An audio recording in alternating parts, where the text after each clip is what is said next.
14 octobre 1944, Heringen, Allemagne. Une Mercedes noire roula vers la villa du Feld-maréchal Erwin Rommel comme une ombre annonciatrice de quelque chose de terrible. Quand les portes s'ouvrirent, 2 généraux SS en descendirent, l'un d'eux portant une petite fiole de verre cachée dans sa poche, une fiole qui pouvait mettre fin à une vie en quelques respirations à peine. Dans l'air froid de l'automne, le renard du désert n'avait que 15 minutes pour choisir comment il allait mourir. Mais qu'est-ce qui avait véritablement conduit Rommel à ce moment ? Il n'avait jamais posé de bombe, jamais travaillé avec des agents ennemis, jamais comploté pour saboter l'armée allemande. Son crime n'était que d'avoir parlé honnêtement de la situation militaire. Après le complot du 20 juillet, plusieurs officiers mentionnèrent son nom durant les interrogatoires, ce qui le rendit suspect aux yeux d'un régime qui traitait toute marque de désaccord comme une trahison. Rommel n'avait jamais conspiré pour tuer Hitler, mais son honnêteté coupait aussi profondément que n'importe quelle arme, et pour le régime en pleine décomposition, c'était impardonnable. Voici l'histoire tragique de comment la loyauté d'un général envers la vérité le transforma en ennemi d'un dictateur, et comment le simple fait d'admettre la défaite devint une sentence de mort. La relation entre Erwin Rommel et Adolf Hitler commença dans le respect mutuel. Durant les années 1930, Rommel était un soldat professionnel qui avait servi avec distinction durant la Première Guerre mondiale, gagnant les plus hautes distinctions allemandes pour bravoure au combat. Après que cette guerre eut réduit l'armée allemande à l'état de squelette, Rommel choisit de rester dans l'armée. D'abord comme instructeur, puis gravissant les échelons tandis qu'Hitler consolidait son pouvoir. Au milieu des années 1930, Rommel avait été choisi pour servir d'escorte militaire à Hitler lors du rassemblement annuel de Nuremberg, ces spectacles nazis massifs où des centaines de milliers de personnes se rassemblaient. Cette mission rapprocha Rommel du cercle intime d'Hitler. Ses promotions ultérieures, de lieutenant-colonel à colonel puis à général de division, vinrent de son bilan au combat, et elles eurent lieu pendant qu'Hitler construisait son nouveau système militaire, ce qui rapprocha naturellement Rommel du régime. Mon père n'avait au début aucun problème avec Hitler.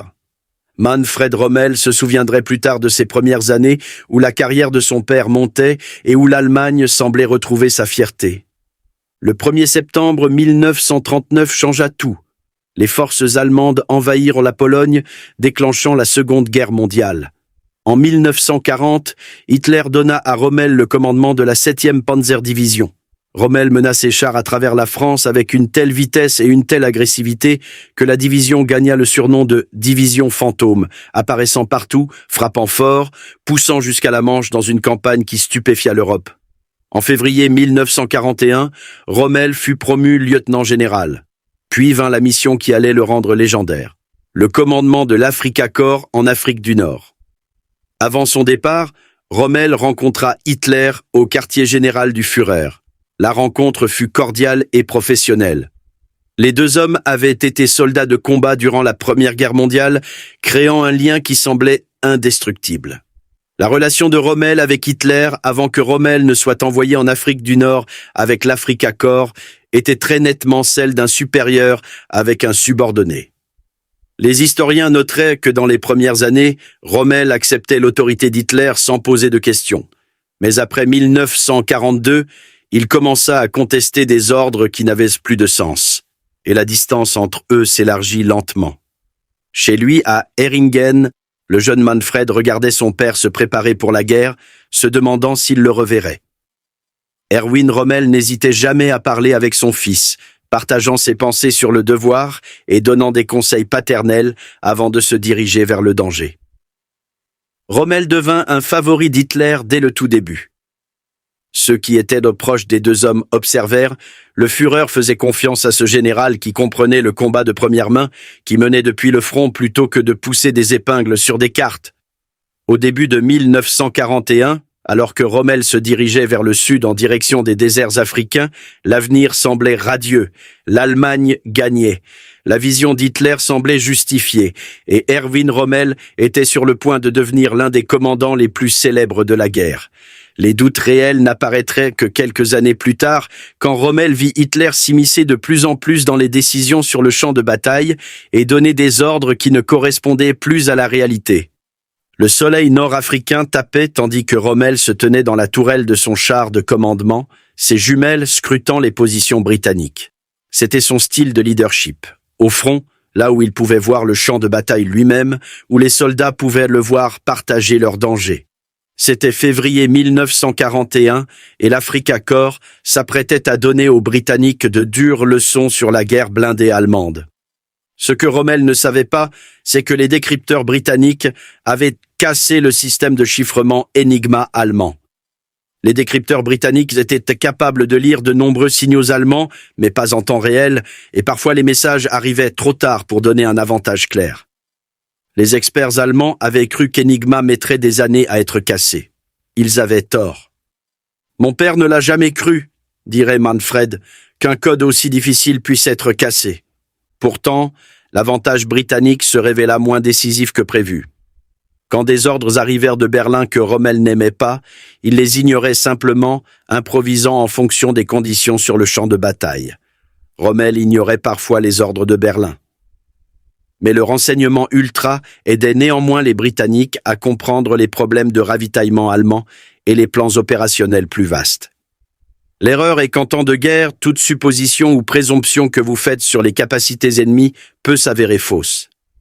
Les analystes noteraient plus tard qu'en 1941, Rommel chassa les forces britanniques de positions clés dans le désert. Ces tactiques étaient agressives et souvent couronnées de succès. Il commença l'attaque qui ramena la Libye en un peu plus de 2 semaines aux forces germano-italiennes. Les rapports officiels notaient que l'Africa Corps gagnait et la réputation de Rommel montait en flèche. À Berlin, Hitler reconnut une opportunité de propagande. Il promut Rommel au rang de feldmaréchal et ordonna au ministre de la propagande, Joseph Goebbels, de transformer ce commandant en héros national. Rommel était un bel homme, se souvenaient ceux qui travaillaient avec Goebbels. Ça n'a pas nui qu'il soit photogénique. Bientôt, chaque foyer allemand connaissait le nom du renard du désert. Le succès en Afrique du Nord donna à Rommel quelque chose de rare parmi les généraux allemands. Une liberté opérationnelle. Les relations de mon père avec Hitler restèrent plutôt bonnes, se souvenait Manfred. Mon père ne venait pas si souvent en Allemagne, et alors Hitler n'intervenait pas dans ses tactiques parce que la guerre africaine était une guerre qui allait très vite. Alors que les généraux en Russie devaient suivre les ordres à la lettre, Rommel pouvait improviser en Afrique. Quand les ordres arrivaient de l'état-major nazi et que Rommel ne les aimait pas, il les déchirait et faisait à sa manière, notaient des observateurs. La confiance était quelque chose qui n'a jamais manqué à Rommel. Les historiens écriraient « L'homme avait un ego assez grand, mais les faits soutenaient cette confiance. » Il croyait en l'exemple au front. Ceux qui servaient sous ses ordres se souvenaient « Rommel partageait le danger, gagnant la loyauté farouche de ses soldats. » Fin 1942, cependant, la marée tournait. Les forces britanniques s'étaient regroupées et avaient reçu des renforts massifs. Plus significativement, les troupes américaines étaient entrées en guerre, combattant aux côtés des Britanniques en Afrique du Nord à partir de début novembre 1942. Soudain, Rommel faisait face à des ennemis aux ressources apparemment illimitées.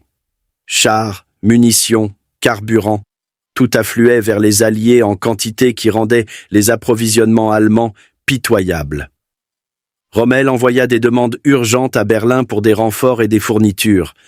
Les réponses étaient vagues, dédaigneuses ou silencieuses. Hitler adoptait une approche très non-interventionniste, observaient les historiens. C'était presque comme s'il ne s'en souciait pas. L'Afrique du Nord était pour lui un théâtre secondaire. Hitler avait parié sur une victoire rapide en Russie et ce pari échouait. L'Afrique du Nord semblait maintenant une distraction. La supériorité des Britanniques était si écrasante et la stratégie fut faite si soigneusement et exactement que les Allemands n'avaient aucune chance, concluaient les évaluations. La pression constante fit des ravages. Rommel souffrait de dépression, d'insomnie, d'une tension artérielle dangereusement basse et de maux de tête chroniques. Puis vint la jaunisse. Le commandant apparemment invincible s'effondrait. C'était vraiment un cas de Rommel tournant en bourrique son opposition, admettaient les commandants britanniques. Ils n'ont jamais vraiment réussi à le cerner, et ce n'est que lorsqu'il fut tellement surpassé en nombre d'hommes et de matériel qu'il ne put arrêter l'avancée alliée, qu'il fut finalement contraint de battre en retraite hors d'Afrique du Nord complètement. Au printemps 1943, la fin approchait. Rommel le voyait clairement, mais Hitler apparemment ne le pouvait pas ou ne le voulait pas. L'Africa Korps était étranglé, submergé par des forces qui grandissaient chaque jour. Quand Rommel essaya d'expliquer cette réalité à Berlin, il rencontra le silence ou la colère. La relation entre le renard du désert et le Führer commençait à se fracturer. Erwin Rommel retourna en Allemagne au début de 1943, portant le poids de la défaite et un fardeau de compréhension. L'Allemagne allait perdre cette guerre. Il se rendit au quartier général d'Hitler à Rastenberg de sa propre initiative, croyant que le Führer avait besoin d'entendre la vérité sur l'Afrique du Nord. « Mon père est allé voir Hitler à Rastenberg de sa propre initiative », raconta Manfred, et il a dit « Nous devons abandonner l'Afrique. Il n'est plus possible de faire quoi que ce soit de bon dans de telles circonstances. » Ce qui suivit fut apparemment un échange houleux qui révéla la relation en train de s'effriter. Hitler demanda « Combien de fusils avez-vous dans votre armée ?» Rommel, concentré sur la stratégie plutôt que sur l'infanterie, répondit « Je ne les ai pas comptés. » La réponse d'Hitler dégoulina de sarcasme. « C'est un merveilleux général qui ne sait même pas combien de fusils il a. » Selon les récits, la frustration de Rommel déborda. « Le mieux serait que vous veniez en Afrique et nous montriez comment combattre Montgomery avec une carabine 98, aurait-il rétorqué, défiant Hitler d'essayer de se battre avec des armes inadéquates et sans provisions. Hitler lui ordonna de partir. Puis, apparemment, le Führer courut après lui et ils revinrent ensemble. « Nous avons tous les nerfs en miettes », se souvint Manfred que son père disait, mais la relation commençait à s'aigrir. En mai 1943, l'inévitable se produisit. 130 000 soldats allemands et italiens capitulèrent en Afrique du Nord. L'Africa Korps était finie, la campagne se terminant par une défaite complète. Mais quelque chose de plus profond changeait chez Rommel. Il entendait des histoires troublantes sur les territoires contrôlés par l'Allemagne. Ce n'est que vers la fin 1943 que Rommel commença à apprendre les excès commis non seulement par les SS, mais aussi par la Wehrmacht sur le front de l'Est, reconstitueraient les historiens. Des murmures lui parvinrent au sujet des camps de concentration, des camps de la mort, de ce que les nazis appelaient la solution finale. Mon père a découvert non seulement beaucoup de crimes qui avaient été commis, dirait Manfred, mais aussi que cela allait être un dilemme énorme et qu'il ne serait pas possible de parvenir à un arrangement de paix raisonnable. L'Hitler que Rommel avait respecté se révélait être quelque chose de bien plus sombre. Le régime ne faisait pas seulement la guerre, il était engagé dans un meurtre systématique. Toute son attitude envers Hitler commença à tourner non seulement à l'aigre, mais sans doute à l'hostile, conclurent les universitaires. En février 1943, loin de l'Afrique du Nord, le tournant de la guerre eut lieu à Stalingrad. Là, plus de 800 000 soldats de l'Axe furent anéantis dans une bataille que beaucoup d'historiens considèrent comme marquant la défaite inévitable de l'Allemagne. Après Stalingrad, les forces soviétiques commencèrent à pousser vers l'ouest. Rommel et Hitler savèrent tous deux ce qui allait suivre. Les Alliés envahiraient l'Europe de l'Ouest, créant le cauchemar du double front qui avait condamné l'Allemagne lors de la Première Guerre mondiale. Plus tard, en 1943, des mois après la défaite de Stalingrad, Hitler nomma Rommel pour inspecter les défenses de l'Europe de l'Ouest. Et au début de 1944, il reçut le commandement du groupe d'armée B. C'était prestigieux mais empoisonné. La responsabilité d'arrêter une invasion avec des ressources qui n'existaient pas. Quand Rommel inspecta pour la première fois le mur de l'Atlantique fin 1943, il découvrit une réalité édifiante. Hitler s'était vanté pendant des années de défenses côtières imprenables, s'étendant théoriquement sur 1600 km, de la Norvège à la frontière espagnole. Ce que Rommel trouva existait davantage dans l'imagination du Führer que dans le béton et l'acier. Mon père avait une idée plutôt réaliste des tactiques alliées et de leur façon de combattre, expliqua Manfred. Ayant combattu Américains et Britanniques en Afrique du Nord, Rommel comprenait leurs capacités et leurs ressources. Il déplaça son quartier général au château de la Roche-Guyon, une demeure du XIIe siècle surplombant la rive nord de la Seine à 65 km plus près de la côte française. De là, il dirigerait la défense. La stratégie de Rommel était simple. Rommel reconnut que si les Allemands voulaient arrêter une invasion à l'ouest, ils devaient le faire sur la ligne de l'eau dans les premières 24 heures de la bataille, notèrent les analystes. Ils ne pouvaient pas laisser l'armée alliée débarquer en Europe de l'Ouest. Le raisonnement était solide. L'Allemagne ne contrôlait plus les airs. Les avions alliés dominaient. La marine allemande dans l'Atlantique était quasi inexistante. Les navires alliés régnaient sur les mers. Le seul avantage était de défendre des positions fixes contre des troupes débarquant sur des plages hostiles. Mais cet avantage disparaîtrait une fois que les Alliés auraient établi une tête de pont. Tous les commandants allemands n'étaient pas d'accord. D'autres, comme le Feldmaréchal Gerd von Rundstedt, croyaient en une guerre mobile plus à l'intérieur des terres. Mon père n'était pas très convaincant, admit Manfred. Évidemment, von Rundstedt croyait encore à la grande bataille mobile. Mais Rommel comprenait ce que d'autres ne voulaient apparemment pas accepter. Mon père était aussi convaincu qu'aucune bataille mobile de l'ampleur de celle de 1940 n'était plus possible, expliqua Manfred, parce que les alliés britanniques et américains étaient tellement supérieurs dans les airs qu'ils auraient cloué au sol les blindés allemands et ça aurait été sans espoir pour eux. Rommel s'attela à rendre réel le mur fictionnel d'Hitler. Il ordonna que des centaines de milliers de mines soient posées sur les plages, que des milliers d'obstacles soient construits pour détruire les barges de débarquement et empaler les parachutistes. Rommel espérait placer un très grand nombre de mines, peut-être des dizaines de millions, sur toute la ligne de défense, mais avant l'invasion, il n'en posa que quelques millions, ce qui était bien moins qu'il n'avait prévu. Rommel était comme une décharge électrique quand il prit le commandement, se souvenaient ceux qui servaient sous ses ordres.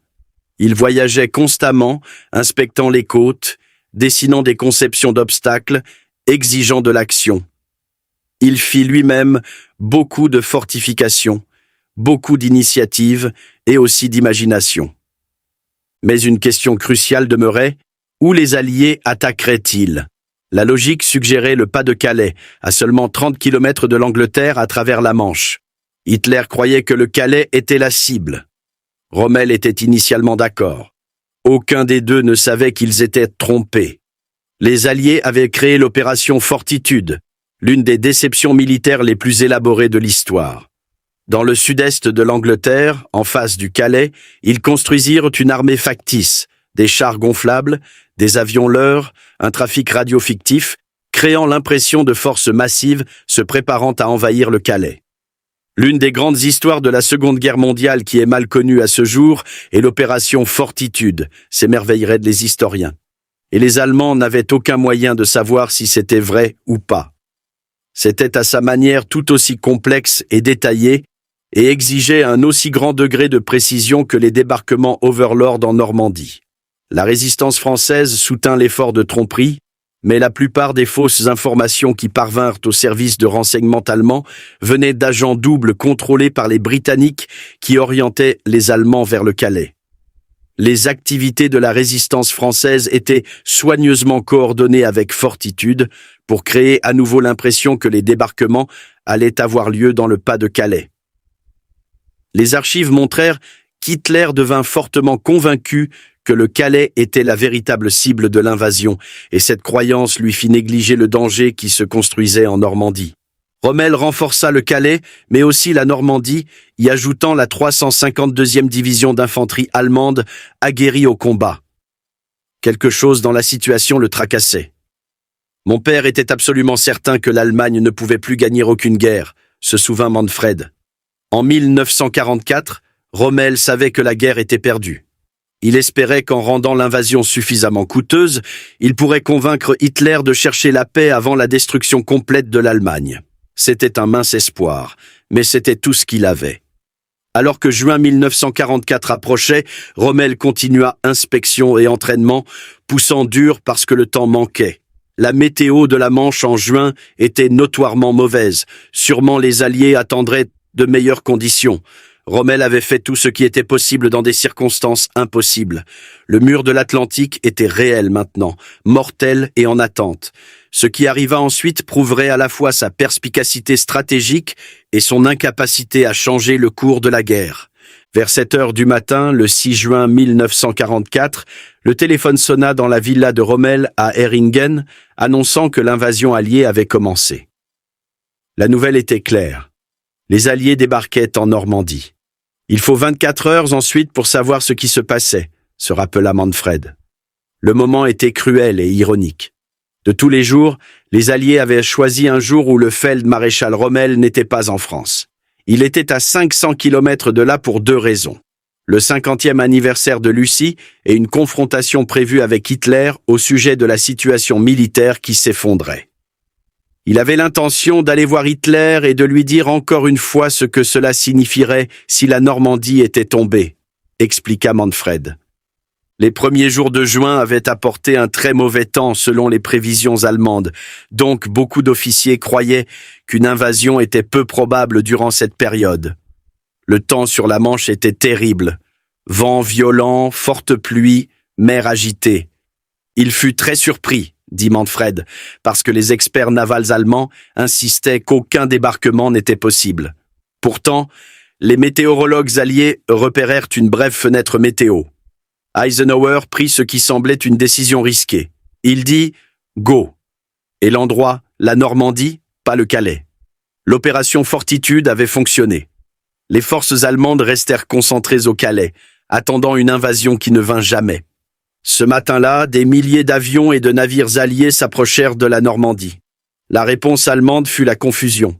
La Luftwaffe considérait le temps comme impropre au vol. La marine n'avait presque aucune présence. Les unités d'infanterie furent les premières à signaler l'invasion. À Heringen, Rommel reçut l'appel de son chef d'état-major. Même alors, des doutes subsistaient. Était-ce la véritable invasion ou une diversion destinée à attirer les troupes loin du Calais? Manfred était chez lui en permission de ses fonctions de servant de DCA. Il vit son père réagir avec frustration et colère.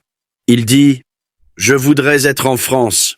Le quartier général manquait encore d'une image claire. Mais en moins d'une heure, Rommel ordonna à son chauffeur de se préparer pour le départ. Rommel quitta Heringen tard dans la matinée et atteignit son quartier général de la Roche-Guyon tard dans la soirée, à un moment où les Alliés avaient déjà solidement pris pied sur les plages, 12 heures après le début de la bataille. À ce moment-là, les Alliés avaient subi de lourdes pertes mais assuré leur tête de pont. Des milliers de troupes étaient à terre et poussaient vers l'intérieur. Tout ce que Rommel avait prédit était maintenant réalité. La supériorité aérienne alliée était écrasante. Les routes et les chars étaient frappés à répétition depuis les airs. Les navires alliés contrôlaient la Manche, leurs canons tirant profondément dans les terres. Le 7 juin, Rommel se rendit en Normandie pour évaluer la situation, puis retourna à son quartier général. Sa conclusion était dévastatrice. Les Alliés étaient solidement établis et rien ne pourrait les repousser. L'opération Fortitude continua de fonctionner. La 15e armée allemande attendit au Calais pendant des semaines, s'attendant à la véritable invasion. Quand ils réalisèrent la tromperie, il était trop tard. Une semaine après le jour J, Rommel savait que la guerre en Europe de l'Ouest était perdue. Mon père était convaincu que les Allemands n'avaient jamais eu aucune chance de gagner la bataille sous les plages, dit Manfred. Le 17 juin, Rommel rencontra Hitler au quartier général de Margival et l'avertit que la situation en Normandie glissait déjà au-delà de tout rétablissement possible. Le 17 juin 1944, Hitler rencontra les feldmaréchaux Rommel et von Rundstedt à son quartier général avancé en France, et la discussion devint un affrontement entre la vision réaliste de Rommel sur la Normandie et le refus d'Hitler d'accepter les mauvaises nouvelles. Rommel décrivit la situation en Normandie en disant que les Alliés tenaient maintenant une solide tête de pont et il avertit que davantage de troupes et de ravitaillements alliés arrivaient chaque jour tandis que les unités allemandes pouvaient à peine bouger de jour sans être attaquées depuis les airs. Il argumenta donc que l'Allemagne devait chercher des conditions politiques bientôt ou risquer un désastre complet à l'Ouest. Mon père n'excluait même pas qu'Hitler puisse céder quand il verrait qu'il n'y a pas d'espoir, se souvint Manfred de la pensée de son père. Nous ne pouvons pas gagner la guerre et ce n'est pas possible. Nous devons voir cela. » Hitler écouta. Puis il dit apparemment quelque chose qui révéla la véritable horreur de l'Allemagne. « Je le vois bien. Mais avec moi, personne ne fera la paix. » Laissez cela pénétrer. Hitler reconnaissait que l'Allemagne perdait, comprenait que la guerre était sans espoir, mais savait aussi que les Alliés ne négocieraient pas avec lui personnellement, et plutôt que de se retirer, il était prêt à entraîner la nation entière dans l'abîme. Beaucoup de gens durent découvrir qu'Hitler préférait conduire les Allemands au désastre, se souvint Manfred. Et ce qui est terrifiant, c'est qu'il a presque réussi. Selon les récits, Rommel insista davantage. Si les Alliés ne voulaient pas négocier avec Hitler, alors Hitler devait démissionner. C'était le seul moyen de sauver l'Allemagne. Rommel dit à Hitler de faire la paix, même si cela signifiait que Hitler devait démissionner de son poste de chef d'État, notèrent les historiens. Les considérations appropriées doivent être prises en compte. Pour un général allemand, suggérer cela confinait à la trahison, mais Rommel avait atteint un point où le silence était impossible. Hitler refusa. Il ne démissionnerait pas, ne chercherait pas la paix, se battrait jusqu'à la fin. De juin à juillet, la Normandie se détériora exactement comme Rommel l'avait prédit. Les Alliés étendirent leur tête de pont, tandis que les forces allemandes combattaient bravement, mais ne pouvaient arrêter l'avancée. Pendant ce temps, des murmures se répandirent d'un complot pour assassiner Hitler. Quand les conspirateurs approchèrent de Rommel, ils trouvèrent un auditeur consentant, mais pas un participant consentant. Beaucoup d'historiens conviennent que Rommel était disposé à voir Hitler arrêté et destitué, mais qu'il était d'abord contre l'assassinat. Et ils disent qu'il estimait que tuer un chef d'État était à la fois illégal et dangereux pour l'Allemagne, bien que certains chercheurs modernes pensent que ces vues ont pu devenir plus radicales au fur et à mesure que la guerre avançait. La grande majorité était passive, expliqua Manfred à propos de la résistance. Il n'était pas possible de dire à votre ami « Nous devrions tuer Hitler et faire une révolution ». Peut-être que l'ami est un tel patriote qu'il court à la police, vous dénonce. Certaines preuves suggèrent que Rommel travaillait peut-être sur son propre plan, non pas pour tuer Hitler, mais peut-être pour négocier lui-même avec les Alliés si Hitler refusait de se rendre. Le 15 juillet, Rommel écrivit une lettre de 3 pages à Hitler, sa tentative finale de faire entendre raison au Führer. La lettre exposait clairement la situation militaire. La guerre à l'Ouest était perdue. L'Allemagne devait chercher la paix immédiatement. La seule chose qu'Erwin Rommel aurait pu faire, il n'aurait pu faire autrement, réfléchirent les historiens. Il n'aurait pu rester silencieux et regarder l'Allemagne qu'il aimait être détruite au nom d'un homme qu'il en était venu à détester. 2 jours plus tard, la carrière de Rommel prit fin, mais pas par la main d'Hitler, du moins pas directement. 17 juillet 1944, la voiture d'état-major de Rommel roulait le long d'une étroite route normande. Il avait assisté à une conférence avec des commandants au sujet de la situation qui se détériorait. Maintenant, il retournait à la Roche-Guyon. Puis quelqu'un vit l'éclat des ailes au-dessus, alors que des chasseurs bombardiers alliés plongeaient vers la route. Des récits ultérieurs suggèrent qu'il s'agissait probablement de Spitfire britanniques ou canadiens, bien que les pilotes exacts soient encore débattus par les historiens. La voiture fut forcée hors de la route et dans le fossé, indiqua le rapport. Dans le processus, Rommel, qui était assis sur le siège avant, fut projeté contre le cadre du pare-brise, frappé sur le côté gauche du visage au point que c'était presque défigurant. Des tirs de mitrailleuse avaient lacéré la voiture, forçant le conducteur à perdre le contrôle. Rommel fut projeté en avant, son visage heurtant le métal. On le transporta d'urgence à l'hôpital. Manfred vint immédiatement, craignant le pire.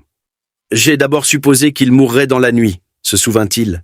Sa pommette était écrasée. L'orbite de son œil gauche avait reçu une fracture du crâne.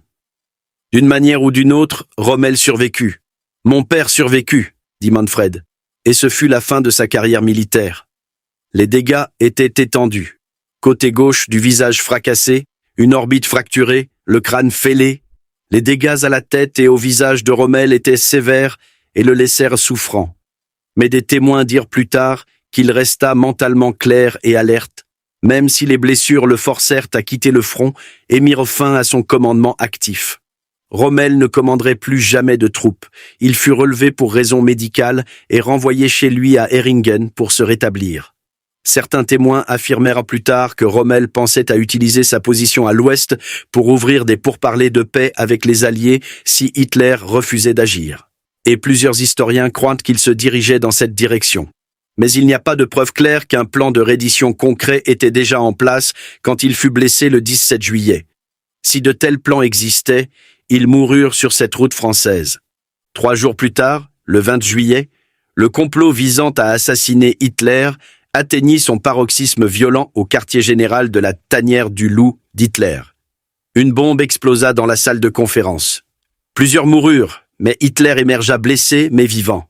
Sa rage fut terrible. Plus de 5000 personnes seraient tuées dans la purge d'Hitler, la plupart sans lien avec le complot. Les procès étaient des procès spectacles devant le tribunal du peuple où les issues étaient prédéterminées. On ne quittait pas le tribunal du peuple avec un acquittement, notèrent ceux qui étudiaient les procès. C'était seulement une question de savoir jusqu'à quel point ils feraient du cirque et de la farce des procédures avant qu'une déclaration de culpabilité et une sentence de mort ne soient prononcées. Sur la liste des suspects d'Hitler, le feldmaréchal Erwin Rommel. Rommel était coupable d'avoir dit la vérité à Hitler. Les historiens conclurent que cela n'avait pas d'importance s'il était dans le coup pour tuer Hitler ou non. Rommel commit une trahison aux yeux d'Hitler pour avoir eu une attitude défaitiste. Les preuves contre Rommel étaient circonstancielles. Certains conspirateurs avaient mentionné son nom, mais il n'y avait aucune preuve qu'il ait activement participé à la planification de l'assassinat. Les faits n'avaient pas d'importance. Hitler voulait que Rommel soit éliminé. Durant la fin de l'été et l'automne 1944, Rommel se rétablit chez lui, reconnaissant d'être en vie, ignorant qu'Hitler avait déjà décidé de son sort. Le 14 octobre, la mort vint frapper. Quand Erwin Rommel se réveilla le 14 octobre 1944, il ne savait pas que c'était son dernier jour. Il prit son petit déjeuner avec Lucie et Manfred, encore en convalescence de ses blessures, mais reconnaissant d'être à la maison. Vers midi, une Mercedes de fonction arriva. 2 généraux SS, Wilhelm Burgdorf et Ernst Maisel, demandèrent à lui parler en privé. Ce qui suivit émergea plus tard de fragments de témoignages. Ils dirent à Rommel qu'il était maintenant soupçonné d'avoir agi contre le Führer et qu'Hitler et la direction de l'armée à Berlin avaient déjà décidé de son sort et le forceraient à choisir entre le suicide et un procès spectacle devant le tribunal du peuple. Hitler offrait un choix. Un général portait du cyanure. Si Rommel le prenait, il mourrait rapidement, sa famille serait en sécurité et il recevrait des funérailles d'État sans disgrâce. L'autre option était de faire face au tribunal du peuple, humiliation certaine, verdict de culpabilité et une pendaison sans promesse de sécurité pour Lucie et Manfred. Rommel avait 15 minutes. Il parla brièvement avec Lucie. « Dans un quart d'heure, je serai mort », lui aurait-il dit. Puis il trouva Manfred et lui dit d'être fort et de protéger sa mère. Rommel monta dans la Mercedes avec les généraux. La voiture ne parcourut qu'une courte distance et s'arrêta. Le chauffeur et le général Maisel s'éloignèrent de la voiture et Burgdorf resta à l'intérieur avec Rommel pour les dernières minutes. Le poison agit rapidement. En quelques minutes, il avait disparu. Le 18 octobre, l'Allemagne le pleura publiquement. L'histoire officielle prétendit qu'il était mort de ses blessures antérieures. Aux funérailles, le feldmaréchal von Rundstedt lut un discours écrit par le ministère de Goebbels disant « Le cœur de Rommel appartenait au Führer ». Une déclaration qui était en vérité un non-sens. Lucie et Manfred acceptèrent les condoléances en silence, sachant que la vérité mettrait leur vie en danger. Rommel avait averti Hitler à plusieurs reprises que la guerre était perdue et que continuer ne ferait que détruire l'Allemagne. 7 mois de combats supplémentaires suivirent, coûtant d'innombrables vies et laissant la nation en ruine avant qu'Hitler ne se suicide finalement le 30 avril 1945. L'histoire enregistra plus tard que Rommel avait eu raison depuis le début et avait payé de sa vie son honnêteté. L'histoire d'Erwin Rommel et Adolf Hitler est souvent présentée comme une trahison, mais cela mécomprend ce qui s'est réellement passé. Rommel n'a pas trahi Hitler par un complot ou des projets d'assassinat. Sa trahison était plus simple et plus profonde. Erwin Rommel a dit la vérité. Dans un régime bâti sur le mensonge, où remettre en question le Führer était une trahison, Rommel commit le crime ultime. Il évalua honnêtement la situation militaire de l'Allemagne et parla clairement de ce qu'il voyait. L'Afrique du Nord était perdue, il le dit. Le mur de l'Atlantique était inadéquat, il le dit. Le jour J signifiait que l'Ouest était perdu, il le dit. Hitler devait chercher la paix, il le dit aussi. Chaque évaluation se révéla correcte, chaque avertissement se réalisa. Rommel ne répandait pas un pessimisme infondé. Il donnait un avis militaire professionnel honnête. Mais dans l'Allemagne d'Hitler, l'honnêteté était devenue indiscernable de la trahison. La transformation de Rommel prit des années. Il n'y eut pas de moment unique de réalisation soudaine. La compréhension vint graduellement. D'abord, la réalité militaire que l'Allemagne ne pouvait pas gagner une guerre sur deux fronts, que les décisions d'Hitler étaient de plus en plus déconnectées des faits du champ de bataille. Puis vint le choc moral, alors que des rapports et des rumeurs sur les camps de concentration, les massacres de masse et les crimes systématiques du régime lui devinrent lentement clairs. Ce qu'il apprit et comprit lentement de ces crimes changea quelque chose de très profond à l'intérieur de Rommel. Mon père découvrit non seulement beaucoup de crimes qui avaient été commis, dit Manfred, mais aussi que cela allait être un dilemme énorme et qu'il serait impossible de parvenir à un arrangement de paix raisonnable. En 1944, Rommel était de plus en plus conscient qu'il avait servi un leader prêt à sacrifier le pays pour ses propres illusions. Cette connaissance a dû être dévastatrice, réaliser que votre loyauté, votre service et votre génie militaire avaient été utilisés pour le mal. Certains généraux ne firent jamais ce bilan. Ils servirent Hitler jusqu'à la fin, prétendant qu'ils ne faisaient qu'obéir aux ordres. Ils choisirent le confort de l'obéissance plutôt que la difficulté du jugement moral. Rommel fit un choix différent. Tardivement, peut-être trop tard pour avoir beaucoup d'importance, il choisit de dire la vérité. Il risqua tout, position, réputation, vie, pour essayer de sauver l'Allemagne de la destruction totale. Il y a quelque chose à la fois d'admirable et de tragique dans la dernière année de Rommel. Admirable parce qu'il trouva le courage de parler quand le silence était plus sûr. Tragique parce qu'il avait été aveugle si longtemps.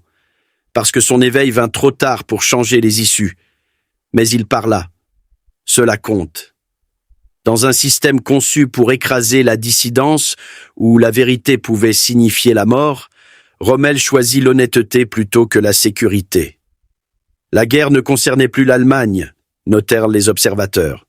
La guerre avait muté pour concerner Adolf Hitler.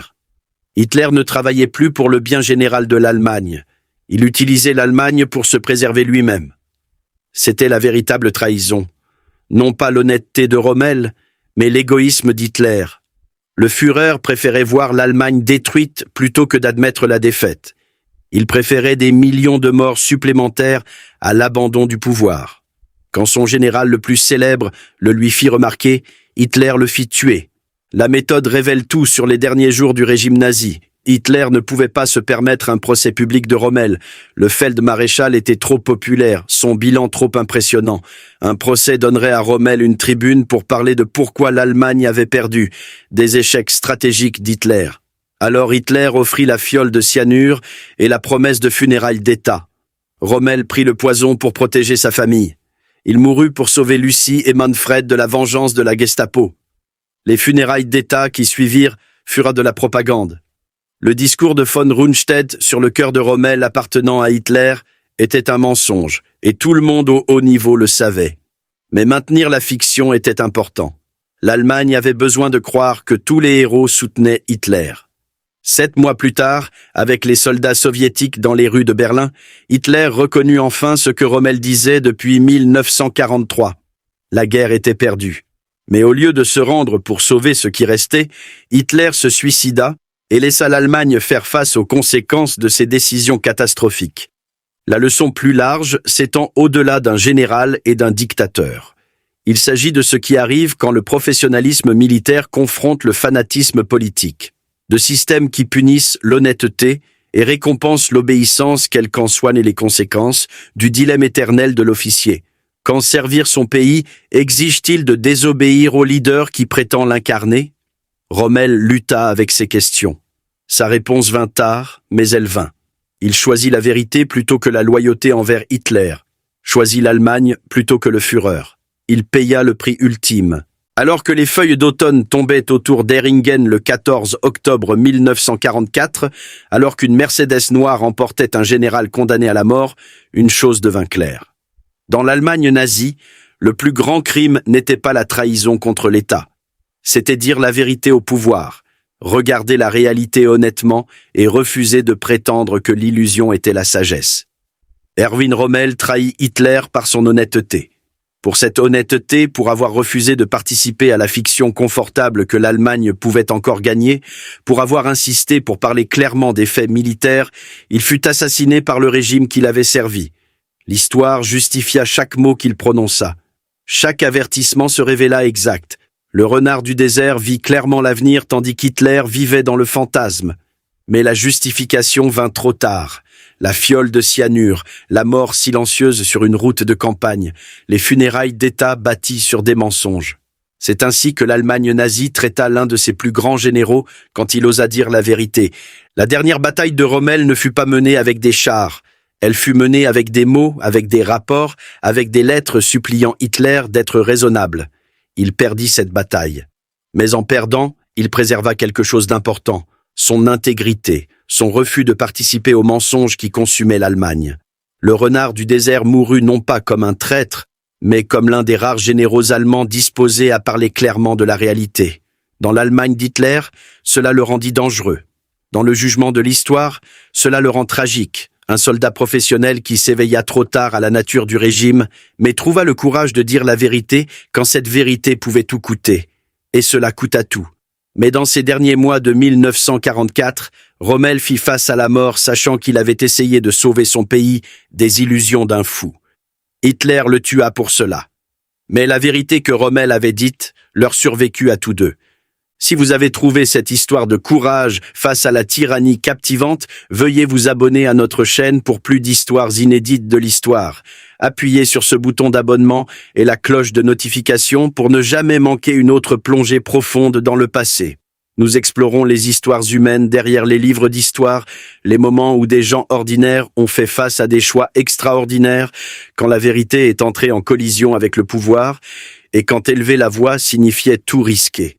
Rejoignez-nous la prochaine fois pour découvrir un autre chapitre de l'histoire qui mérite d'être rappelé.